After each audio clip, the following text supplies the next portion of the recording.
Good morning from Long Shadow Farm. This morning I'm going to take you on a tour of our one paddock that we have so far, and take you on my tours and talk to you a little bit about our background. So I'm going to switch over to the animal side of the camera. We feed our sheep and our goats feed wheat, because the processed feeds have too much phosphorus and too much of the wrong stuff. There's Dill. He's the big hog in the pack, waiting for his food. Get back, boy. There's Henry, our poison oak eating goat, and his sidekick Leroy. And they live for the morning wheat. And then the girls, because they're pregnant, they get to eat right out of the cereal bowl. We try to give them a little bit extra because they're going to be lambing here in a couple months. Daisy's there on the left and Blossom on the right. Okay, that's enough for now. Get back, get back, get back. Get back, Daisy. Get back, Daisy, Daisy, get back, get back, get back.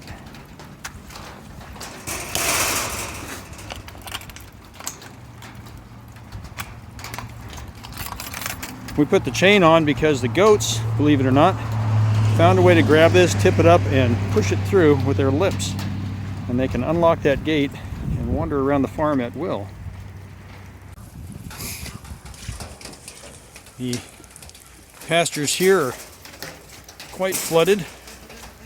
The weather prognosticators refer to this in the Pacific NorthWet as an atmospheric river of rain. Now, the ducks love it. You know, there's a saying that to guys, the world is their toilet. Well, to ducks, the world is their pond, and they're gonna love it today. We're gonna have a blast out here.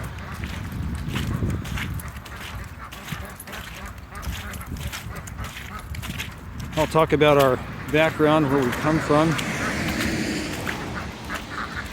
So my wife and I moved to Oregon the same year, 1964, to the same city,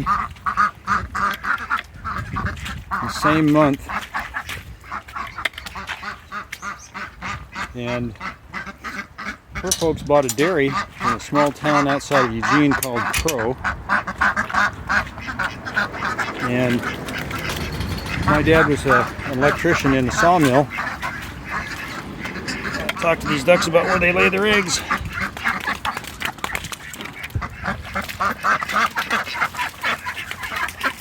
They don't call them waterfowl for nothing. These buckets were fresh water last night.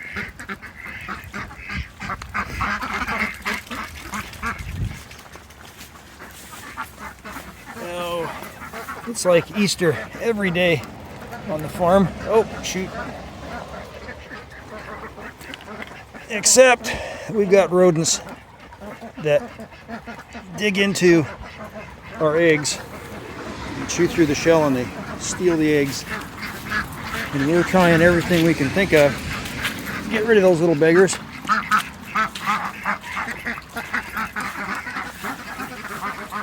But we've killed a lot of them, but they make more.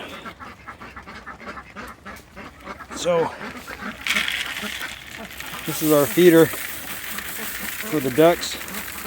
They can get their heads in, but it's up off the floor enough that it's at least difficult for the rodents to get into.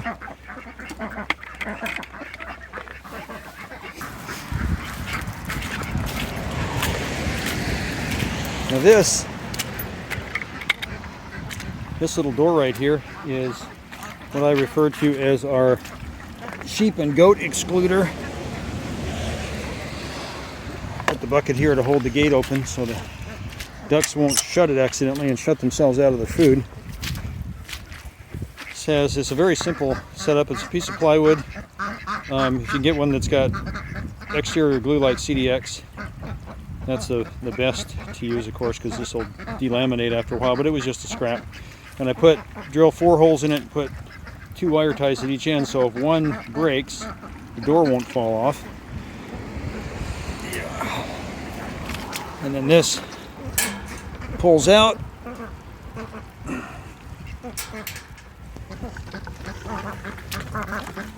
Gate goes up, and that holds it up just fine. And that hole at the bottom there is big enough for the chickens and ducks to go through, but not big enough for the goats and the sheep.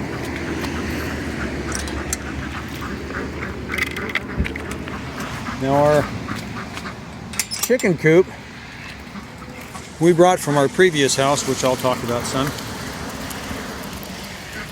And yeah, look at those little beggars out there. They're just having a heyday. We built it 2 feet up off the ground so that predators would be much less of a problem. And for years, it was just thin plywood with house wrap around the outside. It looked like crap. But when we got here, we had some friends come over and we had to tear it down because it was too tall to go under bridges and stuff between our old house and this house. And 2 walls survived. The other 2 walls got torn to shreds. And so once we got it here, we built 2 new walls and put T111 around the outside. Much better setup. And took an old door off an old house that was donated from somebody, put on the front. Now for latches, if you take a real common way of making a latch like this in the past has been for people to just take a 2x4 and drill a hole in it and put a screw in.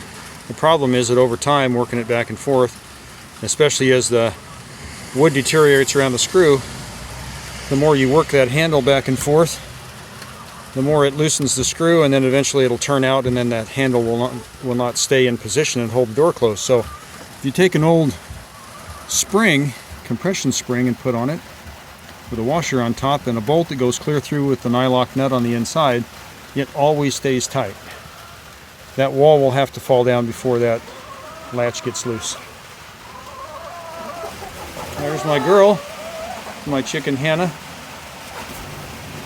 And we've got a bunch of new ones. That's one of the new ones, Copper Marin. And we've got some Wyandottes and Americana. We like a variety of chickens.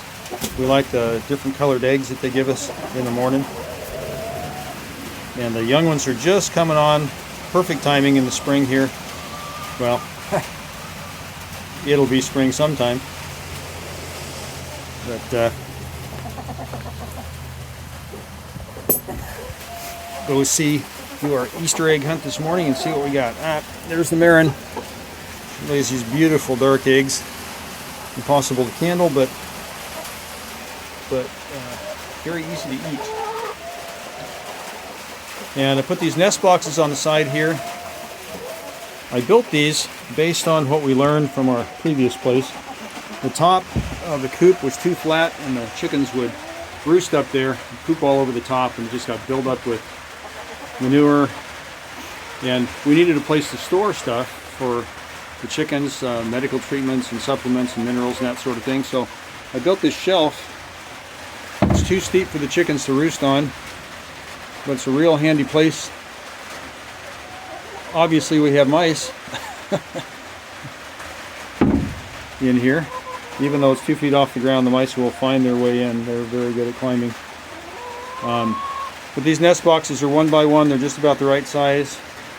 And we've got enough nest boxes here for probably 3 times as many chickens. And so the Wyandottes tend to get broody in the spring.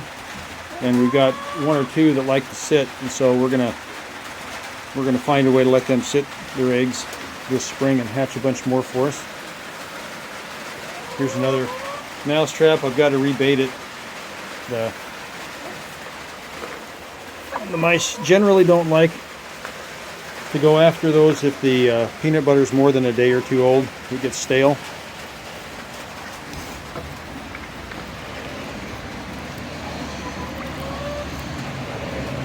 I just love to get straw in their water.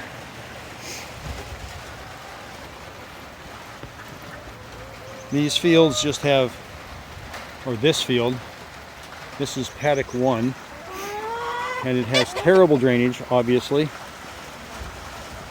We want to tile it this winter or this summer and run a line down to the woods so it'll drain off toward the river. There's our rooster, Winston, and every day my wife comes out, picks him up, and holds him for a while she does chores to let him know who's boss, so we won't have a problem with him attacking us. He's a good little rooster, though. Looks like he's doing his job pretty good these days.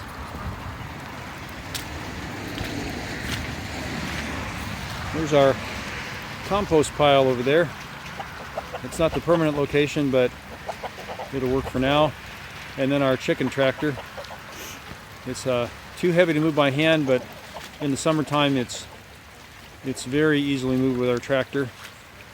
I took the term chicken tractor literally. And we typically raise our meat chickens and turkeys in the summertime. So the pastures are pretty firm at that point and get out here with the tractor. If I took the tractor out here right now, it would sink to the axles and get stuck, and even though it's four-wheel drive, there's limits to what they can do.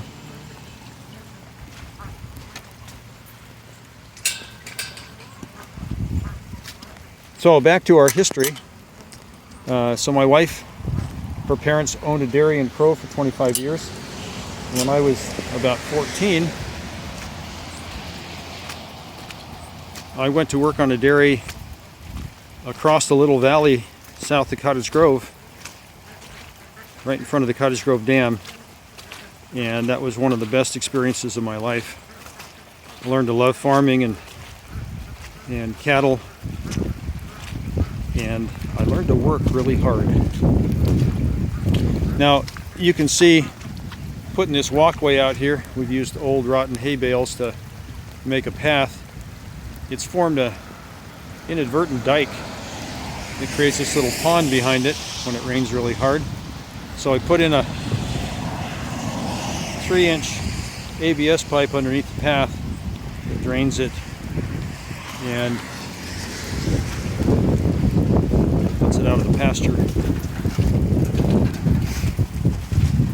This feeder we built just recently. My son and I took us about a day to build it, and you notice the notches in the rafters.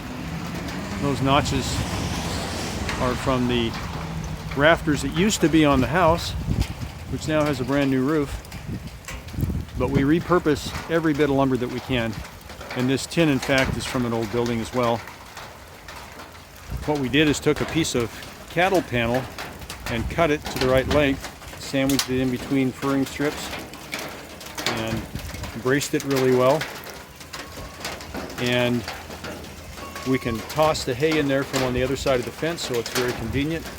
And this has reduced our hay consumption. We used to feed on the ground and in that little swimming pool over there when it was raining real hard. And this has reduced our hay consumption probably to 1/3 of what it was previously. The problem is with this old roofing, you see it's got some holes in it. There, you can see the light coming through, and I've got to get up there and plug that because it drips down on the hay and gets the hay wet, and they don't like it nearly as much when it's wet. So, a job for another day.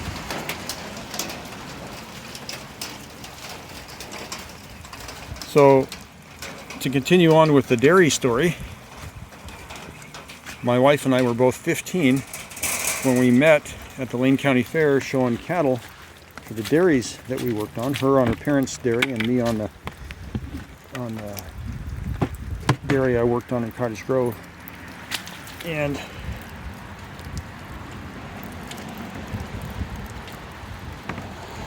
so we've known each other since we were 15. We met one week of summer for the rest of our teenage years, and my wife, and I have every reason to believe her, said that she fell in love with me the first time she saw me, and she never dated anybody from that time on, even though I lived in Cottage Grove and she had no hope of ever finding where I lived or meeting up with me or anything else. And then when I was in college, I ran into a man that I went to church with in Cottage Grove, and he went to school in Kim and Crow. He lived in a small town called Lorraine, and he told me where she lived. And I drove out to her dairy, and the rest, as they say, is history. But I'll clue you in on the rest on our next video. Have a good day. Thanks for visiting Long Shadow Farm.